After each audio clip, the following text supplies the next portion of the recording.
Morning everyone. तो कैसे हैं आप? आई होप आप सब अच्छे होंगे। गर्मी तो पड़ने ही लग गई है। अब लोगों का घर से बाहर जाना थोड़ा कम हो जाएगा, तो जो भी उनको कुछ काम कराने हैं, जैसे सैलून में जाके कराना है या कोई भी ऐसे काम जो कि आप बाहर नहीं जा सकते, लेकिन हाँ वो घर में आपके काम हो सकते हैं। तो ऐसे ही एक कंपनी है अर्बन कंपनी, जो कि घर में आकर आपके काम करती है। जैसे आपको घर की डीप क्लीनिंग करवानी है, और जैसे कि आपको सैलून में नहीं जाना चाहते, बाल कटवाने हैं, अब ब्यूटिशियन का भी आपको कुछ भी करवाना है, आईब्रो बनवानी है, मसाज करवानी है, ये सब चीज़ों के लिए ना अर्बन कंपनी खुली हुई है, जो कि बहुत ज़्यादा रेट नहीं है, कम रेट है। मतलब बहुत कम भी नहीं है, बहुत ज़्यादा भी नहीं, मतलब आप करा सकते हैं। तो ऐसे ही हमने भी हेयर कटिंग के लिए एक बुक करा है अर्बन कंपनी के थ्रू। तो वो आज हमारे घर आएगा और वो मेरी बेटी के बालों की कटिंग करेगा। तो आज हम, वैसे तो हमने पहले भी उसको बुला रखा है, मतलब पहले लेडीज़ आई थी, तब पहले हमने जैसे आईब्रो और फेस मसाज ये सब चीज़ें कराई थी, बट बहुत अच्छे से करके जाते हैं। एक वे ऑफ टॉकिंग उनका बहुत अच्छा है, बात करने का तरीका बहुत पोलाइटली करते हैं। देखो, जो कोई सर्विस देता है ना, उसका डिपेंड करता है कि वो किस तरीके से आपसे बात करता है और सर्विस देता है। तो हमने 2-3 बार इन लोगों को बुलाया है, तो बहुत अच्छी सर्विस दी है। तो आज वो हमारे घर में आएगा और मेरी बेटी का हेयर कट करेगा। तो चलिए, अभी थोड़ा सा टाइम है, वेट करते हैं।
अब इसको सेट कर रहे हो ना बालों को?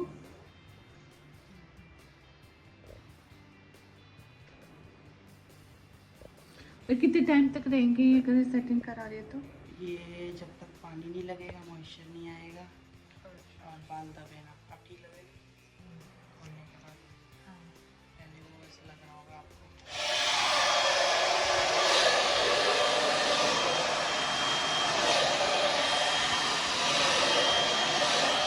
जो आता है ना उसको पता चल जाता है। हेयर का टेक्सचर समझने हाँ। वाली बात है, जो समझ गया उसके ऊपर है। अब यही चीज़ मेरे को नहीं समझ आती है, तो क्या पता ऊपर नीचे भी हो जाते।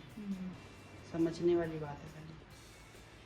और फिर जो कस्टमर जो करा रहा है वो भी सेटिस्फाई होना चाहिए ना कि हाँ अच्छा किया है, ये कैसा किया है। वही चीज़। अब नेक्स्ट टाइम पे कौन आता है क्या है? आप मेरा नंबर ले लेना, मैं वैसे पर्सनली भी करता हूँ। अच्छा, पर पर्सनली में रेट वगैरह ज़्यादा तो नहीं? नहीं सेम ही रेट होगा उससे ना? कम जो टैक्स आप इसमें दे रहे हो टैक्स नहीं देना पड़ेगा। ठीक है ठीक जैसे है। अभी आपको ये 5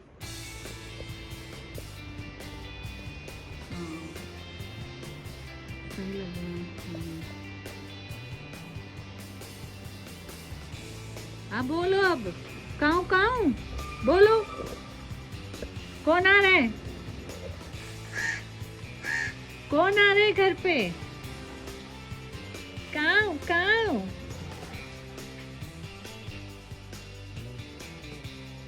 मैं कौवे से बातें कर रही थी और मेरा कुर्ता टाइट हो गया, तो उसकी सिलाई भी उधेड़ रही थी। तो घर के अंदर बैठी थी तो दिल नहीं लग रहा था, तो मैंने बोला चलो बालकनी में बैठती हूँ और जो टाइट मेरे कुर्तेज़ हैं उनको मैं उधेड़ रही थी। और कौए जी भी बैठे हुए थे तो उनसे बातें कर रही थी, पूछ रही थी उनसे कि आज घर में कौन मेहमान आ रहे हैं। मस्ती चलती रहती है, बस आपस में ही बात करते रहते हैं। कोई स्पैरो भी बैठती है तो मैं उससे भी बात करती हूँ, अगर जब तक वो लोग उड़ती नहीं है और वो बैठी रहेगी तो मुझे देखती रहेगी, हिलती रहेगी। तो एक्चुअली में मुझे पता है बात करने का मतलब एक चस्का पड़ेगा, क्योंकि मेरे घर में गिनी पिग्स है तो मैं उनसे बातें करती हूँ। तो अब बस अब रात हो गई है तो अब हम इस डॉगी को खाना खिलाने के लिए नीचे गए हैं। तो बस चलिए आज बस इतना ही। Thank you so much for watching my video. Bye bye and take care. हमेशा अपना ध्यान रखिएगा। Bye bye.